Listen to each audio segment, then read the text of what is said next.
오후에 하나님 말씀은 이제 우리 요한복음 12장.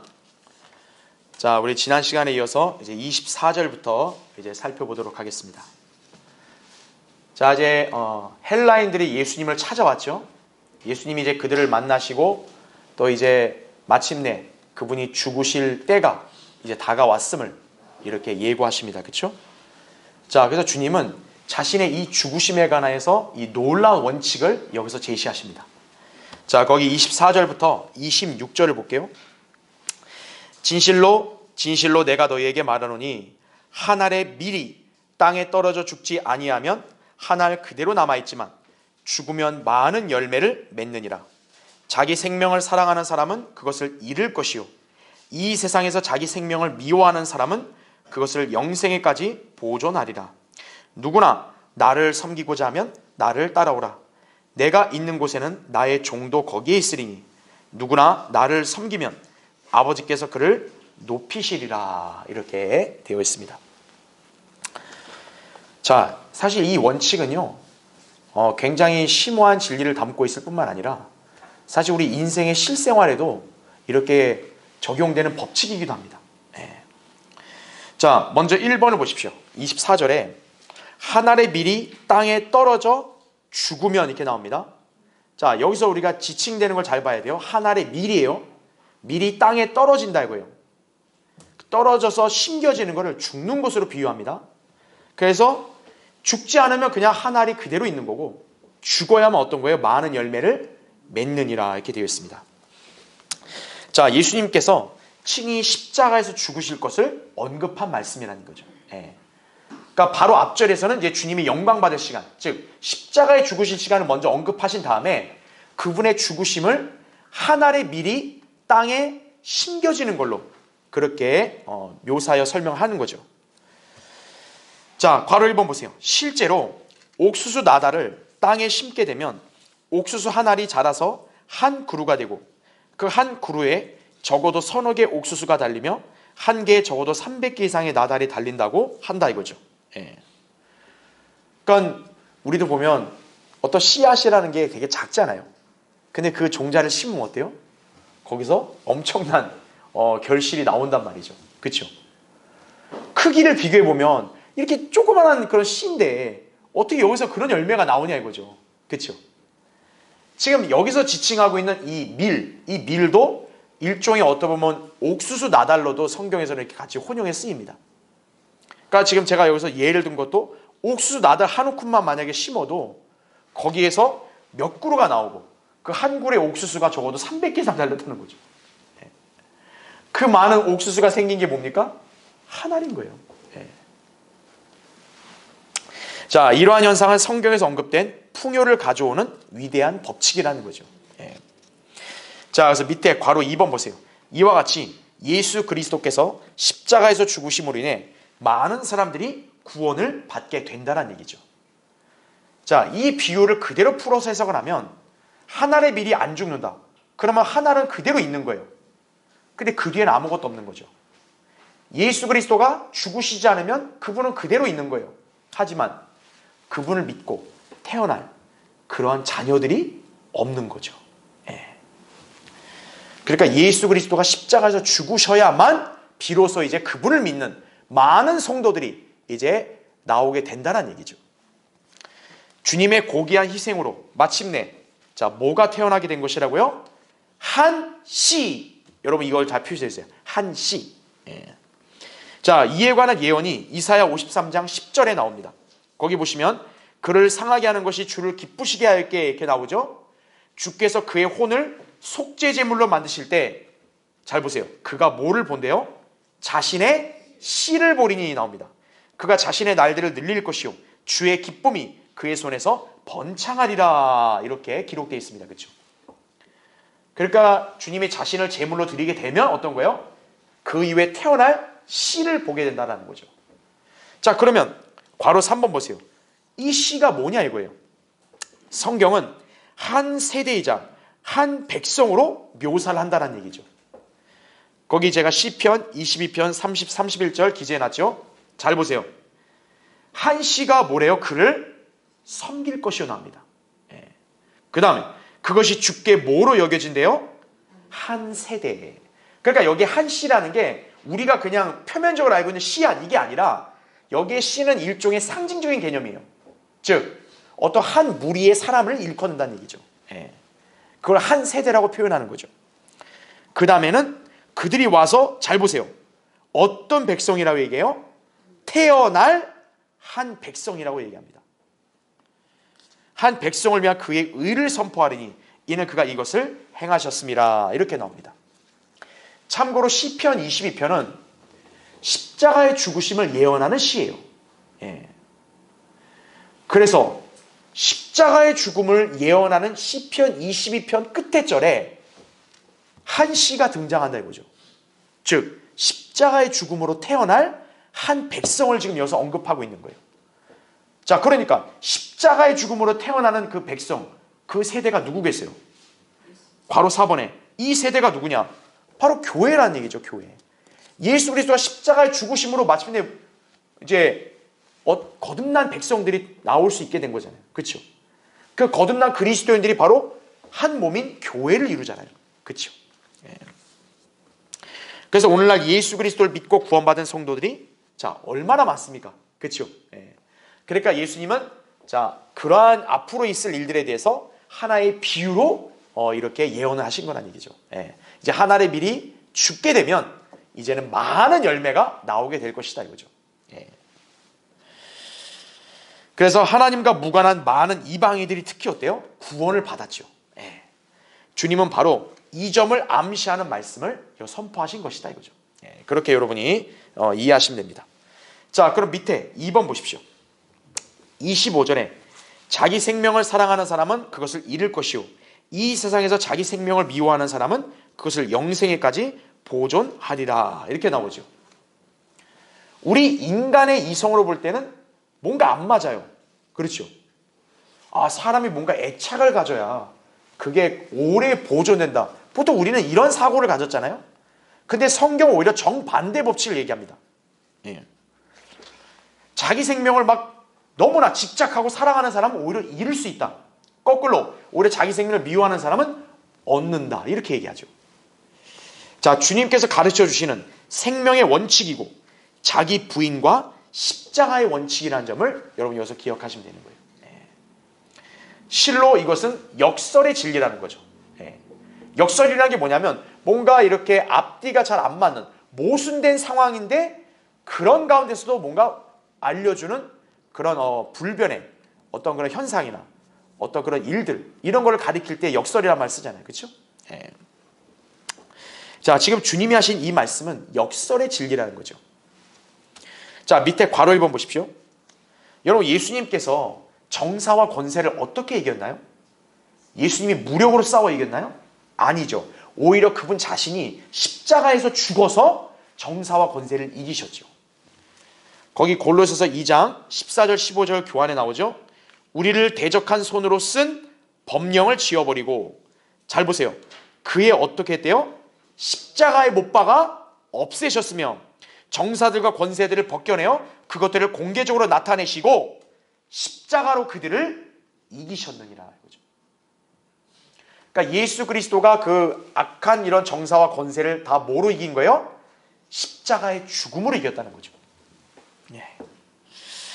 자, 그와 같이 괄호 2번 그리스도인도 승리하는 풍성한 삶을 누리려면 일단 어떻게 해야 돼요? 먼저 자신이 그리스도와 함께 십자가에 못 박혀 죽었음을 인정해야 된다는 얘기죠. 예. 그리고 세상에 대해서도 어떻게 해야 돼요? 죽었다고 여겨야 된다는 거죠. 그래서 이게 그리스도인의 삶의 원칙도 뭐냐면 굉장히 역설적인 거예요. 예. 왜냐하면 우리 주님이 그렇게 역설적인 진리로 사셨기 때문에 우리도 그러한 역설적인 그런 인생을 사는 거란 얘기죠. 예. 우리가 죄에 대해서 이기려면 어떻게 해야 돼요? 죄랑 주먹 다짐으로 싸우는 게 아니라 죄에 대해서 죽어야 이긴다는 거죠. 그렇죠. 예. 예수님도 우리에게 명령하실 때 그분의 제자로서 따라오려면 먼저 자기를 어떻게 하랬어요? 자기를 부인하고 십자가를 지라고 그랬죠. 세상은 어떻게 가르칩니까? 자신을 사랑하라고 가르치죠. 세상은. 자기 자신을 사랑해야 다른 사람도 사랑한다. 이렇게 얘기한단 말이에요. 그런데 성경은 오히려 뭐예요? 자기를 부인하라고 가르치는 거죠. 예. 그래서 우리도 이렇게 예수 그리스도처럼 우리 자신을 십자가에 못 박아 죽은 것으로 여겨야 된다는 얘기죠. 로마서 6장 6절 8절을 보면 우리 옛사람이 실제로 십자가를 못 박혀 죽었잖아요. 그렇죠? 잘 보세요. 우리 그리스도인은 영생을 지녔잖아요. 그렇죠? 하나님 보시기에 우리는 살아있는 존재죠. 그런데 뭐예요? 그런 살아있는 존재가 됐을 때 우리 육신은 십자가에 못 박혀 죽었다는 얘기죠. 굉장히 역설적인 상황이죠. 그렇죠? 네. 그리고 갈라디아서 6장 14절에도 뭡니까? 우리가 자랑할 건 십자가라는 거죠. 왜요? 세상이 나에게 십자가에 못 박히고 나도 세상에게 그러한다 그러잖아요. 그렇죠? 네.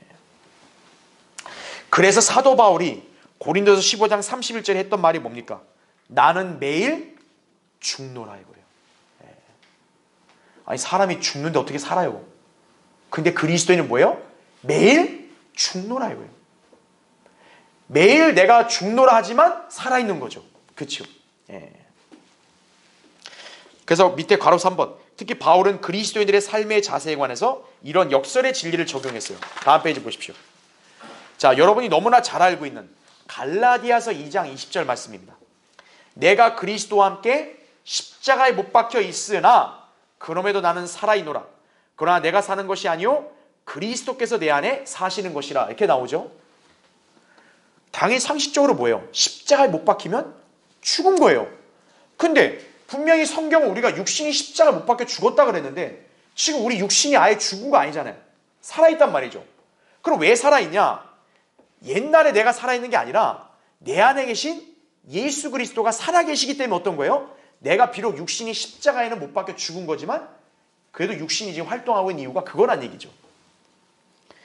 그래서 바울이 뒤에서 얘기하는 게 뭡니까? 내가 이제 육신 안에서 사는 삶은 나를 사랑하시어 나를 위해 자신을 주신 하나님의 아들을 믿는 믿음으로 사는 것이라 이거죠. 예. 자, 이게 바로 그리스도인의 삶의 본질이라는 점을 우리가 잘 기억해야 한다는 얘기죠. 예. 그러니까 그리스도인다운 삶, 승리하고 풍성한 삶, 이것은 뭡니까? 예수 그리스도처럼 자신을 십자가에 못 박혀 죽은 것을 인정하고, 그렇죠? 하나님께는 살아있는 것으로 그렇게 여기면 살아야 된다는 얘기죠. 네. 그래서 괄호 4번 보세요. 그러다 보니까 바울은 이 생에서 극심한 고난과 박해를 당했죠. 온갖 수고와 슬픔을 겪기도 했죠. 그러나 바울은 누구보다 자신을 부유한 존재로 인식을 했습니다. 그렇죠?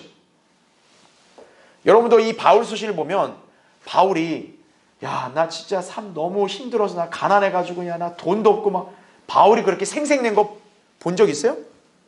바울이 막 아쉬운 소리 한 거 본 적 있어요? 아니죠. 바울의 그냥 삶의 형태가 비록 지금 고난 가운데서 이렇게 힘들게 살아도 어떤 거예요? 자기는 한 번도 자기는 빈궁하다 생각하지 않죠.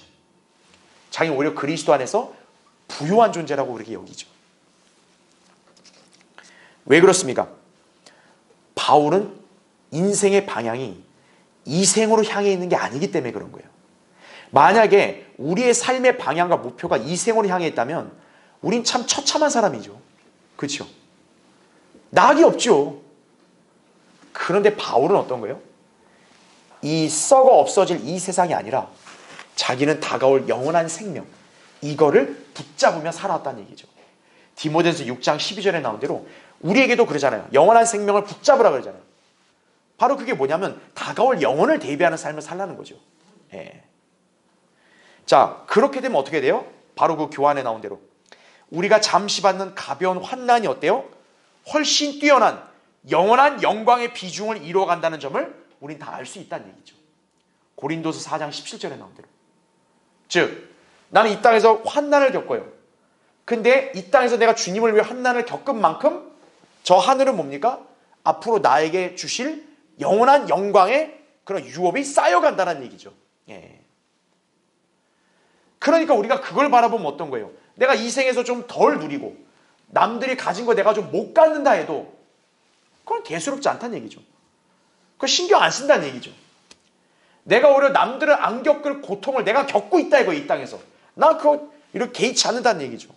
왜요? 내가 이 땅에서 받는 것은 가벼운 환난이다 이거죠. 그거에 비했을 때 어때요? 다가올 그 영광을 누리게 되는 비중은 훨씬 더 크다라는 얘기죠. 예. 이게 여러분 인간이 생각하는 그런 방식으로 볼 때는 이게 이해가 안 되죠. 왜요? 사람은 어때요? 내가 많이 벌고 많이 투자해야 많이 갖는다. 이 생각을 하잖아요. 그렇죠? 근데 우리가 다가올 영혼의 투자를 이 생에서 저축해서 투자하는 거예요? 아니죠. 오히려 이 생에서 뭐예요? 내 시간과 재능과 물질과 내 모든 것을 헌신해서 드림으로 썼던 거예요. 저 하늘에서 영광에 동참하는 거죠. 그렇죠. 그러니까 이 생만 보면 어떤 거예요? 우리 그리스도인은 손해를 받는 게 많아요. 그렇죠. 예. 근데 다가올 영혼을 보면 어떤 거예요? 우린 더 부유한 존재가 이제 될 것이라는 얘기죠. 예. 그러니까 이제 우리 그리스도인이 진정으로 부유하고 풍요로운 존재가 되려면 어떤 거예요? 다가올 영원한 영광의 그 비중을 쌓아가기 위해서 이 땅에서도 고난과 시련과 시험을 우리는 이렇게 겁내거나 두려워하지 말고 믿음으로 인내하라는 얘기죠. 그렇죠. 예. 그래서 괄호 5번에 결국 바울이 뭐라고 역설합니까? 우리가 바라보는 것은 보이는 것들이 아니요 보이지 않는 것들이라 이거죠. 이는 보이는 것들은 잠깐뿐이지만 보이지 않는 것들은 뭡니까? 영원하기 때문이라 이거죠. 예. 이것은 우리 모든 그리스도인들이 마음에 새겨야 될 말씀인 거예요. 예. 여러분의 시선과 마음과 생각이 지금 어디를 향해 있나요? 이 땅에 향해 있습니까? 그럼 여러분은 낙이 없는 거예요. 우리는 보이지 않는 저 하늘에 가 있어야 한다는 얘기죠. 예. 바울이 그 점을 알았으니까 어떤 거예요? 바울이 이 땅에서 저렇게 극심한 고난과 박해를 당하는 거에 대해서 이렇게 절망하고 인생을 포기하고 이게 아니란 얘기죠. 예. 바울은 그걸 기꺼이 견뎌낸 거죠. 여러분도 이 성경의 진리를 믿는다면 기꺼이 견뎌내는 거예요. 그게 바로 그리스도인다운 역설의 삶이라는 점을 아셔야 됩니다. 예. 그게 지금 예수님이 하신 말씀의 진리인 거예요. 예. 이 생에 너무 집착하는 사람, 다가올 영원한 영광은 없어요. 그러나 내가 영원한 영광을 위해서 이 생에서 내가 누릴 권리나 이런 거를 희생하고 포기한다. 그러면 주님께서는 더 풍성하게 보상해 주신다는 얘기죠. 예. 그 점을 우리가 배워야 됩니다. 자, 밑에 괄호 6번 보세요. 한편 이 역선적인 진리는 실생활에도 적용되는 법칙이라는 거죠. 자, 지금 예수님이 하신 말씀의 법칙이 뭡니까? 생명을 막 이렇게 막 아낀다고 막 집착하고 이게 아니라 오히려 이것을 과감하게 내어 던지면 받는다는 얘기죠. 자, 우린 실생활에서 어떤 예로 이걸 볼 수 있냐? 자, 몸의 근육, 뼈 이거를 잘 발달시키려면 어떻게 해야 됩니까? 오히려 많이 써야죠. 그렇죠. 그냥 아프다고 맨날 빌빌거리고 그냥 누워만 있고 이러면 어떤 거예요? 근육이나 뼈가 건강해지는 게 아니라 오히려 더 약해지는 거죠. 빠지고. 그렇죠? 예. 자, 돈을 벌고 싶다 이거예요. 그럼 어떻게 해야 돼요? 오히려 돈을 더 잘 써야죠. 허랑방탕하게 쓰는 게 아니라 투자를 해야죠. 아, 투자해야 돈 벌죠. 그러니까 여러분 돈을 그냥 집에 그냥 그 장롱에 넣어둔다고 돈이 알아서 생기나요? 아니잖아요. 예. 성경의 말씀도 뭡니까? 지나치게 아끼면 궁핍하게 된다 그랬어요. 재물은 흩어야지 늘어난다고 해요. 흩어야죠. 예. 그러니까 돈도 뭡니까? 손에 움켜쥐면서 막 집착한다. 그럼 그 사람 돈 못 버는 거예요. 오히려 과감하게 돈을 좋은 데다 투자를 해야 내가 더 많이 벌어들이는 거죠. 자, 주님께서도 장사라는 명령에 순종한 종들이 문화를 벌었음을 열문화의 비유로 말씀하시죠. 누가복음 19장에. 예수님이 종들에게 한 문화 주면서 뭐라고 해요? 야, 잘 간직하라. 이게 아니라 뭐예요? 장사라고 얘기하죠. 네. 투자를 해야 거둬들이는 거예요. 그렇죠? 여러분도 이제 주님 앞에 섰을 때 상을 받고 유업을 받으려면 어떻게 해야 돼요? 이 생에서 투자를 해야 된다 이거죠. 예. 그게 바로 섬김 아니겠어요? 그렇죠? 예. 그래서 괄호 7번 바로 이게 십자가의 원칙이다 이거죠. 그래서 밑줄 신고 보면 우리가 십자가에 못 박혀야 영생에 합당한 풍성한 열매를 맺을 수가 있다는 얘기죠. 우리가 주님을 위해서 자신을 기꺼이 드리면 더 풍성하게 받는 것이다라는 얘기죠. 예. 그래서 헌신하라는 명령이 있잖아요. 헌신하라는 이 명령은 하나님께서 우리를 막 옥죄려는 게 아니라 오히려 우리가 복을 받을 수 있게 해주시려고 하는 거예요. 예. 주님 드리기 아까워요. 그냥 이거 나 알아서 살게 내버려 두세요. 그럼 알아서 살면 돼요. 근데 어때요? 그 사람 삶은 이제 자기가 알아서 살아야죠. 그런데 주님 앞에 아까움 없이 하는 것 없이 내가 기꺼이 내 자신을 드립니다. 그럼 주님이 어떤 거예요? 그 사람이 자신을 주님께 드린 만큼 더 풍성하게 내어 드린다는 얘기, 주신다는 얘기죠. 그걸 여러분이 잘 기억하시면 됩니다. 자, 3번 보세요. 26절. 누구나 나를 섬기고자 하면 나를 따라오라. 내가 있는 곳에는 나의 종도 거기에 있으리니 누구나 나를 섬기면 아버지께서 그를 높이시리라. 자, 앞에 있는 구절과 역시 맥락이 같은 겁니다. 그렇죠? 여기도 예수님 말씀이 뭐예요? 예수님을 따라오는 거 뭡니까? 섬기기 원하는 사람. 그렇죠? 자, 섬기면 어떤 거예요? 아버지가 높여주신다는 얘기죠. 거꾸로 바꾸면 만약 섬기지 않고 내가 섬김을 받으면 어떤 거예요? 하나님이 높여주지 않으신다는 얘기예요. 자, 주님을 섬기는 종에게 요구되는 자세고 또 그에 따른 보상을 약속하신 말씀이다 이거죠. 그래서 밑에 괄호 1번 보세요. 자고로 주님의 종이라면 주님을 섬기며 그분을 따라야 마땅하죠. 주님을 믿고 따르지 않는 원인이 뭡니까? 하나님께로부터 오는 영광보다 사람들로부터 받는 영광을 중히 여기기 때문이라는 거죠. 왜 여러분 성경대님의 교회 믿음 생활에 기꺼이 따르질 못할까요? 세상으로부터 받는 영광을 더 중히 여기니까 그런 거예요. 세상에서 받는 평판, 세상에서 나에 대해서 뭐라고 하는 얘기들, 이런 것들에 더 신경을 쓰니까 어떤 거예요? 성경대로 믿는 이 진리와 신앙을 기꺼이 따르질 못하는 거예요. 맞다는 거는 내심 인정을 하는데도 어떤 거예요? 못 따르는 거예요. 왜? 내가 막상 여기에 딱 들어오게 되면 내 가족이나 내 주변 사람들이나 또 이 지역사회나 이 사람들이 나를 뭐라고 생각할까? 그게 바로 뭡니까? 사람들로부터 영광을 더 이렇게 사랑하니까 그런 거죠. 자, 거기 예수님께서 요한복음 5장 44절에 이렇게 말씀하죠. 너희가 서로 영광을 받으면서 오직 하나님으로부터 오는 영광은 구하지 아니하니 어찌 나를 믿을 수 있겠느냐 이렇게 얘기하시죠. 그렇죠? 여러분 이 초림당대예요. 제자들처럼 예수님 따르게 되면 어떻게 돼요? 위협을 당하기도 하고 고난과 박해를 당하는 거예요. 그렇죠? 그러니까 어떤 거예요? 당시 유대인들 중에 많은 사람들이 예수님을 믿었어도 제자들처럼 주님을 따르지를 못한 거예요. 우리가 지난 이제 12장 우리가 다음에도 배우겠지만 하나님의 영광보다 사람의 영광을 더 사랑하기 때문에 그러니까 쉽사리 주님을 못 따르는 거죠. 자, 근데 우리가 알아야 될 게 뭡니까? 괄호 2번. 주님의 영광을 사랑하는 사람은 세상으로부터 영광을 받지는 못하겠지만 그 대신 하나님께로부터 오는 영광에는 참여한다는 얘기죠. 이 점을 아는 사람은 주님의 종으로서 그분을 따르며 섬기는 일에 주저하지 않는다는 얘기죠. 여러분 사람으로부터 인정받는 게 더 커요? 아니면 하나님께로부터 영광받는 게 더 커요? 상식적으로 알잖아요. 그럼 여러분이 하나님께로부터는 영광이 훨씬 가치 있다는 거 안다면 그것을 얻기 위해서 네가 섬겨야 된다고 주님 말씀했잖아요. 그럼 여러분 그거 안 따르겠어요? 기꺼이 따르죠. 왜? 그 영광의 가치를 아니까. 다만 네가 그걸 따르게 되면 세상은 너를 이상하게 보고 오히려 너를 유별나다고 취급하고 너에 대해서 오히려 손가락질할 거다? 그래도 하겠죠. 왜? 그 영광이 너무 크니까. 그렇죠? 니들이 뭐라고 떠들든 떠들어 봐라 이거예요. 난 주님 섬기면서 이런 영광 받을 거야. 이렇게 될 수 있다는 얘기죠. 그렇죠? 그러니까 이 점을 아는 사람이 주님의 종으로서 그분을 섬기게 되는 거예요. 자, 주 예수 그리스도를 섬기는 사람을 하나님께서 약속하십니다. 어떻게 해준다 그랬어요?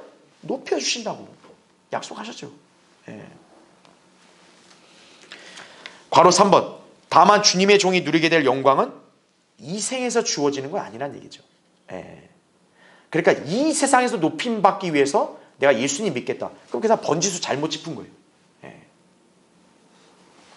예수님께서는 오히려 우리가 뭐를 당할 것을 예고하셨어요? 환난을 당할 것을 예고하셨다 이거죠. 환난. 그러니까 이건 대환란이 아니에요. 환난이면 우리 인생의 고난을 가리키는 거예요. 보십시오. 요한복음 16장 거기 2절 33절 나오죠. 그때가 오면 너희를 죽이는 자는 누구든지 하나님을 섬기노라고 생각하리라 이렇게 나오죠. 예. 하나님의 참된 성도들, 신실한 그리스도인들을 누가 제일 많이 박해하고 공격하는 줄 아세요? 불신자들이 아니에요. 하나님을 믿는다고 하는 사람들이에요. 성경대로 믿는 이 신앙과 우리 교회가 복음을 전하는 이 사역에 사실 걸림돌이 되는 존재들이 누군 줄 아세요? 하나님을 믿는다고 자처하는 사람들이에요. 그런 사람들이 오히려 어떤 거예요? 복음을 가리는 거예요. 예. 그런 사람들이 오히려 뭐예요? 우리가 성경대로 하는 사역을 더 회방을 놓는 거예요. 그런 사람들이. 예. 우리는 그런 방해를 받지만 우리 믿음의 선배들은 어때요? 순교를 당했죠. 우리 믿음의 선배들을 죽인 로마 카톨릭은 특징이 뭐예요? 자기들이 하나님의 교회래요. 하나님의 교회가 성도들을 죽여요? 그러니까 예수님은 그 말씀을 미리 예고한 거예요.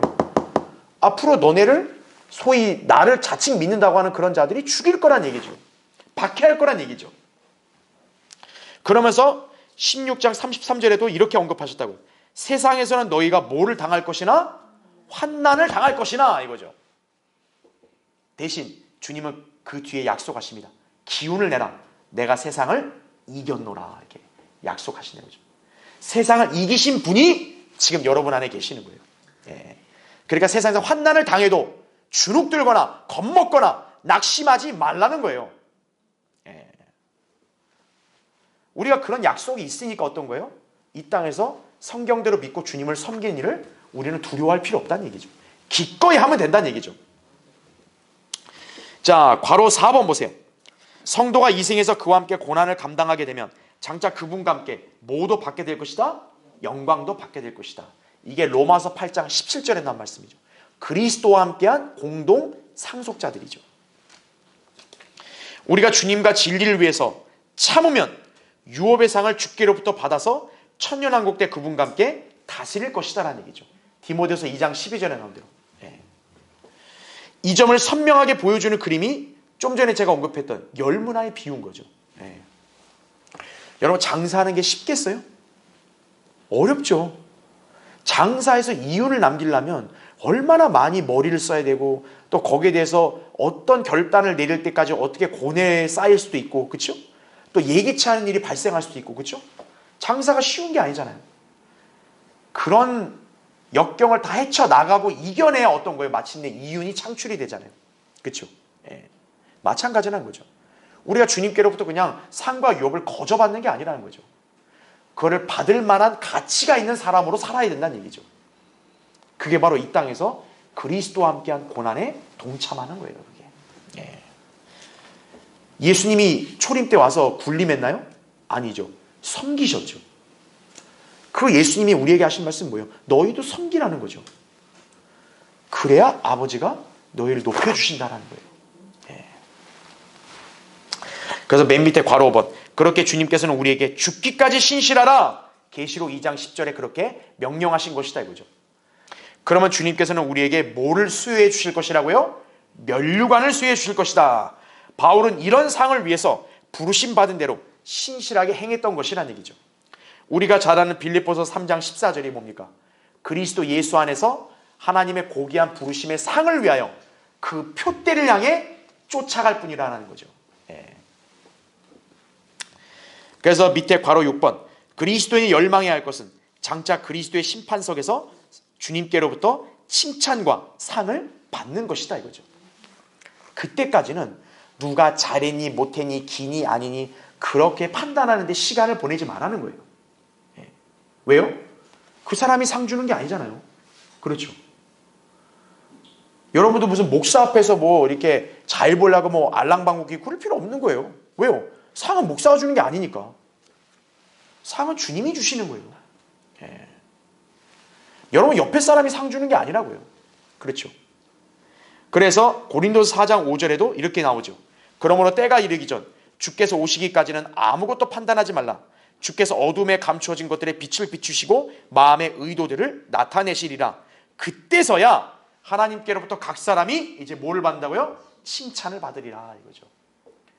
그 사람 마음의 의도, 동기, 그리스도의 심판석에서 다 하나님께서 빛으로 드러내신다는 거죠. 예. 그게 올바라야지 어떤 거예요? 하나님이 칭찬하신다는 거죠. 예. 그러니까 여러분은 주님 앞에서 내 마음과 나의 생각이 오직 주님을 기쁘시게 하기 위해서 이렇게 내가 주님 섬기고 있습니다.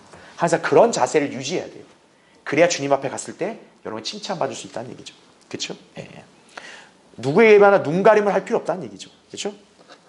자, 그럼 이제 우리가 27절부터 30절 보겠습니다.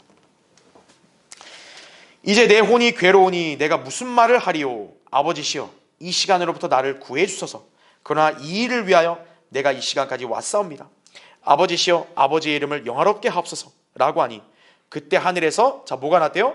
음성이 나기를 내가 그 이름을 영화롭게 하였고 또다시 영화롭게 하리라고 하시더라. 그때 곁에 서서 그 음성을 들은 무리가 말하기를 천둥 소리였다고 하고 또 어떤 사람들은 천사가 그에게 말한 것이라 고도하더라. 예수께서 대답하여 말씀하시기를 이 음성은 나 때문에 난 것이 아니라 너희를 위하여 난 것이라. 이렇게 말씀하시죠. 그렇죠? 자, 1번 보시면 27절에 이 시간으로부터 나를 구해 주소서. 이 시간까지 왔사옵니다. 이렇게 얘기하죠. 여러분 이 시간이 뭐겠어요? 당연히 예수님께서 죽으실 때, 즉 예수님이 항상 나의 때라고 말씀하신 바로 그 때를 가리키는 거죠. 이제 그 시간이 왔다는 거죠. 그런데 여기서 참 의미심장한 말씀이 뭐냐? 주님이 지금 아버지께 나를 구해달라고 기도하죠. 근데 내가 이 시간까지 왔다 그러죠. 근데 여러분이 알잖아요. 예수님은 결국 십자가에서 어떻게 보면 버림을 당하셨잖아요. 그렇죠? 여기서는 예수님이 아버지께 나를 구해 주소서 했는데 버림을 당했죠. 바로 뭡니까? 주님은 역설적인 말씀을 한 번 더 하신 거죠. 버려지는 것, 버리는 것이 곧 구함을 받는 것이라는 점을 한 번 더 언급하신 거죠. 그렇죠? 예. 자, 2번 보십시오. 28절에 하늘에서 음성이 나기를 내가 그 이름을 영화롭게 하였고 또다시 영화롭게 하리라고 하시더라. 하나님께서 주 예수 그리스도의 순종과 그 목적을 확인하셨고 그에 대해 하늘에서 친히 응답하셨다라는 점이죠. 그렇죠? 예. 자, 밑에 괄호 1번 보세요. 자, 지금 여기서 보니까 예수님이 간구하니까 하늘에서 음성이 났죠. 아버지가 이렇게 바라신 말씀이죠. 그렇죠? 그러면 예수님의 공생의 기간에 하늘에서 음성이 난 게 이번 한 번뿐이냐? 그게 아니라는 거죠. 예. 괄호 1번에 보면 제가 설명해놨어요. 모두 예수님의 공생애 동안 하늘에서 몇 번 음성이 들렸어요? 3번입니다. 첫 번째는 침례 요한에게 침례를 받고 올라오신 이후에 마태복음 3장 17절에 나오죠. 내 사랑하는 아들이요 이렇게 나오죠. 두 번째는 변형산에서였죠. 예. 역시나 변형산 때도 하늘에서 음성이 나서 내 사랑하는 아들이다 이렇게 말씀하시죠. 세 번째가 뭡니까? 여기 본문의 상황인 거죠. 예. 근데 괄호 2번 보십시오. 이 3번 모두가 예수 그리스도의 죽으심과 관련이 있으며 이것은 자 그분의 뭐와 연계해서 그 의미를 짐작해 볼 수 있다고요? 직분과 연계해서 이렇게 의미를 짐작해 볼 수 있다 그죠? 자 잠깐 한번 볼게요. 예수님의 이 공생의 기간에 하늘에서는 총 3번의 음성이 이렇게 들렸어요. 방금 설명드린 첫 번째가 언제예요? 침례 받으실 때. 네, 침례 받을 때. 두 번째는 변형산. 세 번째는 지금 여기 본문의 상황이죠. 그렇죠? 여기 본문의 상황은 뭡니까? 예수님이 죽음을 앞둔 시간이에요. 그렇죠? 네.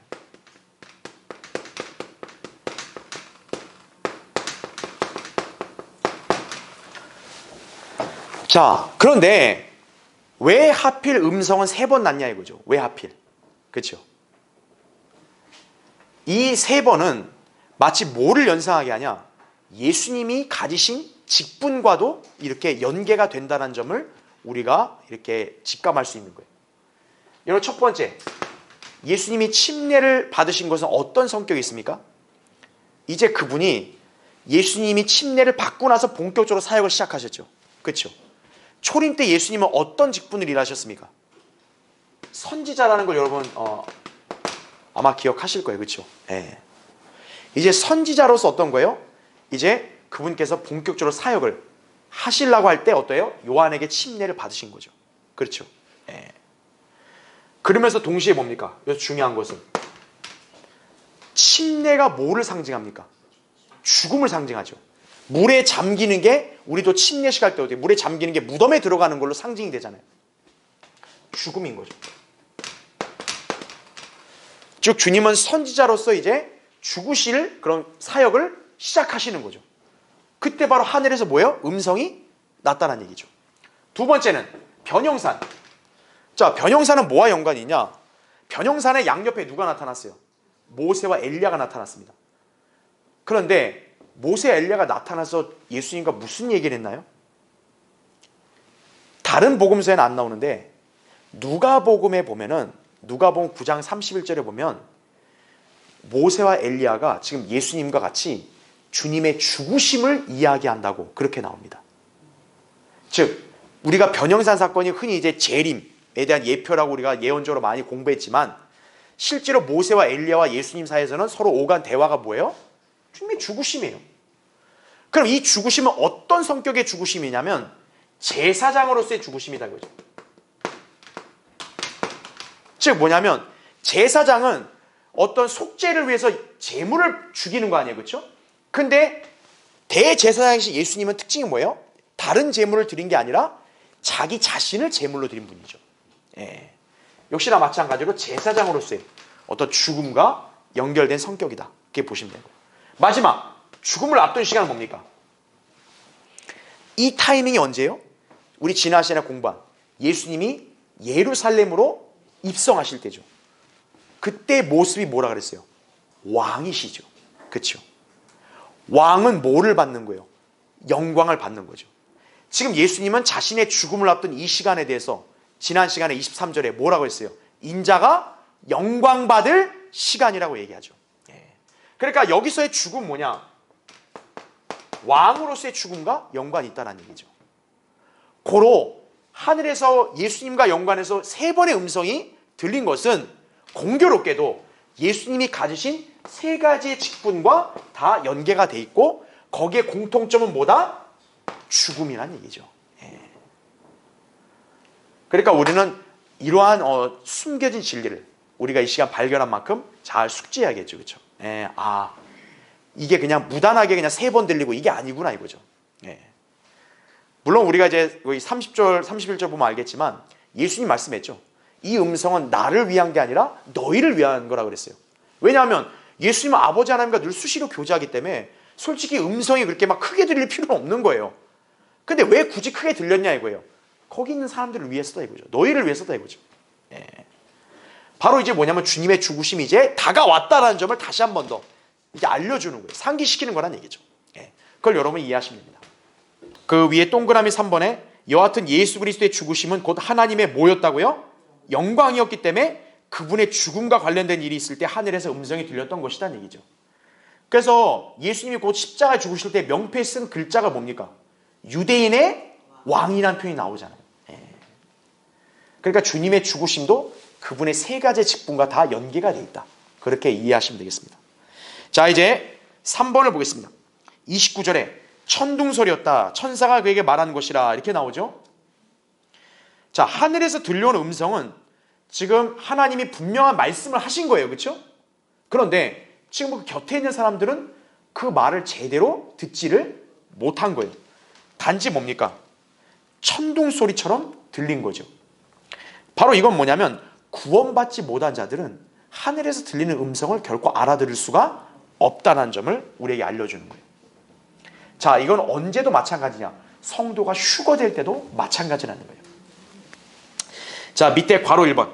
그래서 구원받지 못한 자들은 하늘에서 들려오는 주님의 음성을 명료하게 듣지를 못합니다. 그 예가 사도행전 22장 9절에 보면 바울이 이제 자기가 예수님 만날 간증을 하잖아요. 그때 바울 혼자만 있던 게 아니라 바울이랑 같이 곁에 따라간 사람들이 있었어요. 근데 거기 보세요. 9절에 나와 동행하던 사람들은 실로 그 빛을 보고 두려워했으나, 잘 보세요. 나에게 말씀하시는 그분의 음성은 어때요? 듣지 못하는 거라는 거죠. 그 사도행전 9장 7절에 보면 소리는 들려요. 그런데 그들이 뭐예요? 지금 바울이 명확하게 듣고 있는 말씀처럼 그렇게 듣지를 못하고 있는 거예요. 그게 구원받은 사람과 구원받지 못한 사람의 특징이라는 점 아셔야 돼요. 구원받은 사람은 하나님의 말씀을 정확하게 알아듣는 거예요. 근데 구원받지 못한 사람은 말씀을 못 알아듣는 거예요. 그냥 막 웅 하는 이런 소리밖에 들리질 못하는 거예요. 그래서 괄호 2번 보세요. 왜 그럴까요? 한마디로 주님의 양들이 아니기 때문에 그런 거죠. 예수 그리스도는 목자시잖아요. 목자의 음성은 그 목자에게 속한 양들만 알아들을 수 있다 이거죠.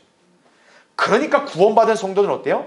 이제 장차 하늘에서 주님께서 말씀하실 때 그 말을 알아듣는 거예요. 아, 목자가 나를 부르는구나 이거죠. 이제 나 올라가는구나 알아듣는 거예요. 근데 만약에 여러분 옆에 구원받지 않은 사람이 있었다 이거예요. 그럼 똑같은 소리를 들었어도 어때요? 옆에 사람들은 어메 이게 무슨 조화야 이거, 아유 어이구 무서워라 이렇게 되는 거죠. 왜냐? 천둥 소리같이 그냥 웅장하게만 들리니까. 그렇죠? 요한복음 10장 4절에 우리 지난번에 공부한 내용 다 기억하시죠? 그렇죠? 그래서 맨 밑에 괄호 3번 주님의 웅장한 음성을 성도들이 듣는 일은 자 언제 있을 거라고요? 휴거 때 있을 거라는 얘기죠. 그래서 여기 밑에 나온 대로 주께서 잘 보세요. 뭐요? 호령과 그 다음 뭐예요? 천사장의 음성과 그 다음 마지막 뭐예요? 하나님의 나팔 소리다 이거죠. 주님께서 말씀하시는 그 음성의 소리가 이렇게 들린다는 얘기죠. 자 다음 페이지요. 자 맨 위에 괄호 4번 자 이때 주님께서 우리를 향해 바라시는 그런 음성은 무엇일까 이거예요. 자 지금 이 당시에는 하늘에서 분명히 아버지가 아들을 영화롭겠다 이 음성이었단 말이에요. 그럼 장차 이 주님이 우리를 데리러 이 공중에 재림하실 때 우리에게 무슨 말씀을 하실 거냐 이거예요.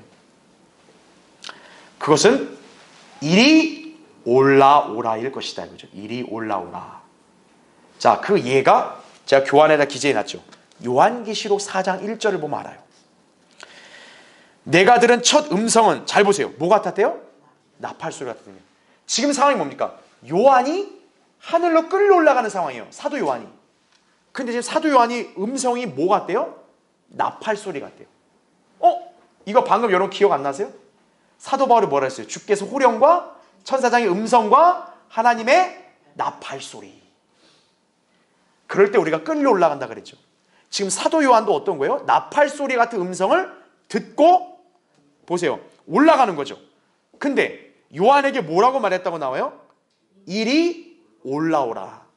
내가 이후에 마땅히 일어날 일들을 내게 보여주리라 하더라. 이렇게 말씀하는 거죠. 그 요한계시록 4장에서 요한이 하늘로 끌려가는 휴거는 신약 교회 휴거를 예표한다고 이렇게 제가 말씀드렸죠. 그렇죠? 네. 그래서 이제 교회가 장차 휴거되면 그 주님께서 우리에게 바라시는 음성, 그 메시지가 뭐라고요? 이리 올라오라일 것이다. 우리가 그렇게 짐작해 볼 수 있는 거죠. 여기다 좀 더 덧붙인다면 아까 요한복음 10장에서도 목자는 양들의 이름을 알고 부른다 그랬죠. 그래서 아마도 우리 성도들 개개인의 이름을 부르면서 이리 올라오라 이렇게 될 수도 있는 거예요. 여러분 그 광경 한번 상상해 보시겠어요? 아마무게야 이리 올라오라. 하늘에서 이렇게 웅장한 음성이 나에게 들렸다 그러면 어떤 거예요? 아멘. 주님 기다렸습니다. 그게 목자의 음성을 알아듣는 양의 자세죠. 그렇죠? 예. 괄호 5번 보세요. 그러나 구원받지 않은 자들은 뭡니까? 주님의 이런 말씀을 듣지 못한 채 단지 그분의 음성이 뭐처럼 들릴 뿐이라고요? 천둥 소리처럼 들릴 뿐이라는 얘기죠. 자, 그 근거 구절 거기 욥기 37장 2절 4절에 나오죠. 그분의 굉장한 음성과 그분의 입에서 나오는 소리를 주의해서 들으라. 그분이 자신의 탁월하심을 드러내는 음성으로 자 뭐를 친다고요? 천둥을 치시는 것이라 나오죠. 주님께서 음성을 바라시면 마치 뭐를 친다는 거예요? 천둥을 친다는 거예요. 여러분 천둥 치는 소리 들어보셨어요? 깜짝깜짝 놀라죠. 그렇죠? 예. 그런 웅장한 음성이 이제 들린다는 거죠. 실제로 주님이 외치면 하늘에서 천둥이 친다는 사실은 요한계시록 10장 3절에 나온다는 얘기죠. 예.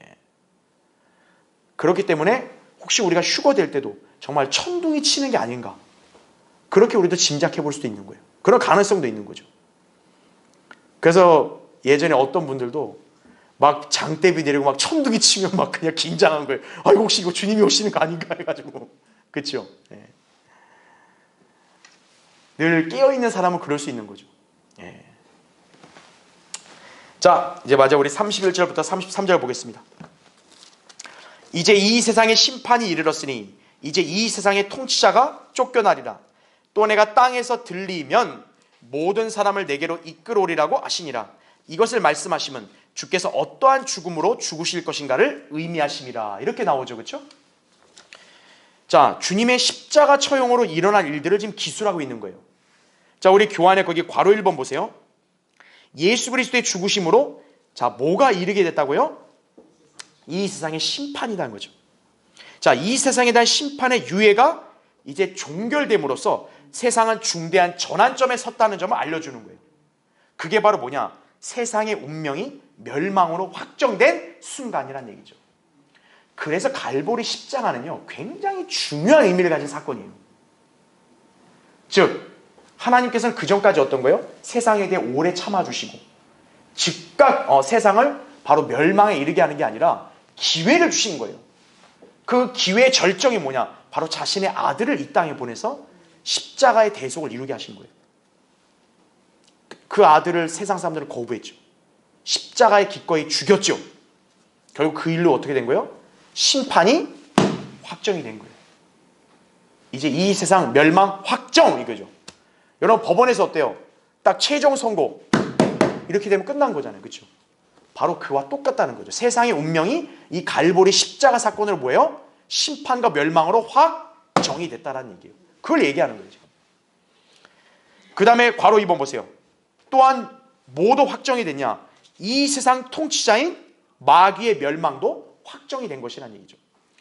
그래서 거기 히브리서 2장 14, 15절을 보면 자녀들이 피와 살에 참여하는 자인 것 같이 그 역시 같은 모양으로 동일한 것에 참여하신 것은 잘 보세요. 자신의 죽음을 통하여 죽음의 세력을 가진 자, 곧 누구요? 마귀를 멸망시키시며 이렇게 나오죠. 예.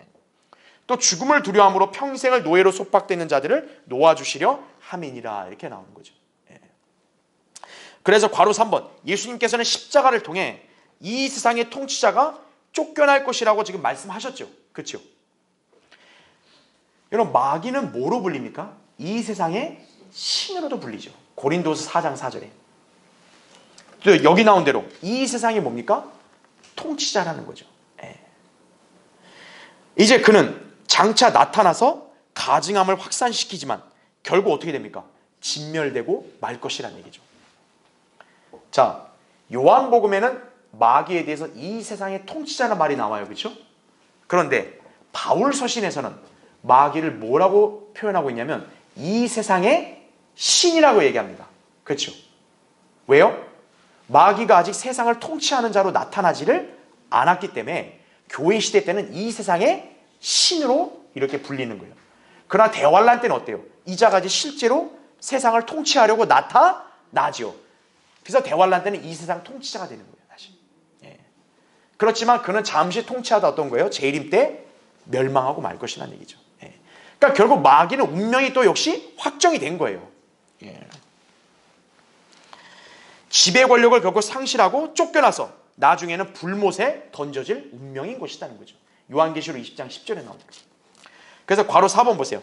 바로 그 일의 시작이 뭡니까? 갈보리 십자가라는 거죠. 십자가 사건으로 뭡니까? 마귀의 패배와 멸망이 확정된 것이라는 얘기죠. 예. 마귀는 예수님을 십자가에 못 박아 죽이면 자기가 이기는 줄로 착각을 한 거예요. 아, 메시아로 통치하려는데 우리가 죽였다! 이겼다! 이렇게 생각했는데 뭐예요? 십자가에 죽으시고 부활하심으로써 마귀는 완전히 패배하게 된 거예요. 예. 다만 뭡니까? 마귀를 패배시키고 멸망시키는 일이 아직 집행되지만 않은 것뿐이죠. 그러니까 마치 뭐와 똑같냐면 여러분 법원에서 이렇게 선고를 내려도 선고는 됐지만 형 집행은 하는데 시간이 걸리잖아요. 그렇죠? 그와 똑같은 논리라고 보시면 돼요. 이미 갈보리 십자가로 마귀의 패배는 확정됐고 멸망도 정해졌어요. 근데 하나님은 그거를 재림 때 이제 집행하실 거란 얘기죠. 예. 법적으로 이미 형은 확정된 것이다 이거죠. 그 다음에 마지막 2번 32, 33절에 내가 땅에서 들리면 모든 사람을 내게로 이끌어오리라 이렇게 얘기하죠. 주께서 어떠한 죽음으로 죽으실 것인지를 의미하심이라 이렇게 얘기했죠. 여러분, 예수님이 자기가 땅에서 들린다는 말이 뭐겠어요? 예수님이 니코데모와 얘기할 때 모세가 장대 놋뱀을 매서 이렇게 들어올리듯이 인자도 들려 올려진다 그랬죠. 그걸 여기서 얘기하고 있는 거예요. 그러니까 내가 들린다는 얘기는 십자가에 매달려 죽는다는 얘기예요. 네. 그것을 예시한 거란 얘기죠. 그러면서 뭡니까? 모든 사람을 어떻게 한다? 내게로 이끌어오리라 이렇게 얘기하죠. 십자가의 죽음이 누구를 위한 거예요? 모든 사람을 위한 거예요. 칼빈주의자들의 선택받은 사람이 아니라 모든 사람을 이끌어오기 위해서 내가 들린다. 십자가에 못 박힌다. 그 뜻이에요. 그러니까 우린 이 구절을 통해서도 칼빈주의의 교리가 잘못됐다는 점을 우리가 다시 한번 여기서 살펴볼 수 있는 것이에요. 예. 자, 다음 시간에 또 계속 이어서 공부하겠습니다.